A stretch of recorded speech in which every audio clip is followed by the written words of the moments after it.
Mr. Strong and the Ogre. Mr. Strong is the strongest person in the world. He is so strong that he can balance an elephant on one finger. But quite recently, it looked as though Mr. Strong might have met his match. One day, Mr. Strong let little Miss Tiny on his way home from the shops. Little Miss Tiny was crying. "Whatever is the matter?" asked Mr. Strong. Little Miss Tiny told him she had been walking back to her house carrying a lollipop over her shoulder when a huge ugly ogre had leapt out from behind a bush blocking her path. "Give me your lollipop," the ogre had demanded. Poor little Miss Tiny had no choice but to give the ogre her lollipop. Mr. Strong was appalled. "It is not far to my house," he said. "I'll make you a cup of tea and we can work out what is to be done." With little Miss Tiny sitting on his shoulder, Mr. Strong continued on his way.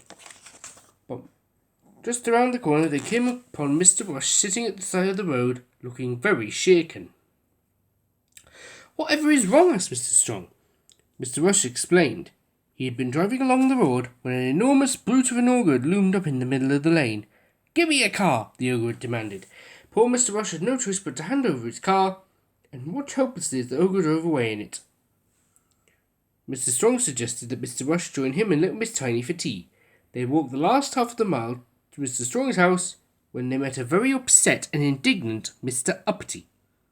This time Mr. Strong had a very good idea what the matter was. Mr. Uppity had been on his way to the bank to count his money when a huge horrible ogre had stepped out from behind a tree, forcing Mr. Uppity to stop. "Give me your hat," the ogre had roared. Poor Mr. Uppity had no choice but to give the ogre his hat, which not surprisingly was far too small for the ogre.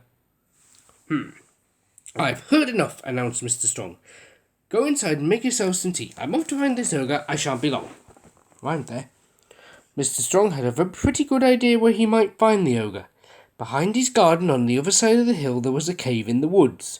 Sure enough, this was where Mr. Strong found the ogre, lounging in the entrance of the cave, eating little Miss Tiny's lollipop.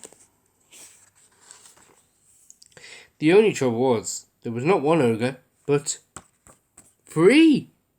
They were brothers. The ogres slowly raised themselves to their full menacing height. Undaunted, Mr. Strong marched up to the ogres and introduced himself. "Strong? You don't know the meaning of strong. Just look at you," mocked the biggest ogre. "If I prove I am stronger than the 3 of you, will you apologize to my friends and promise to stop bullying?" asked Mr. Strong.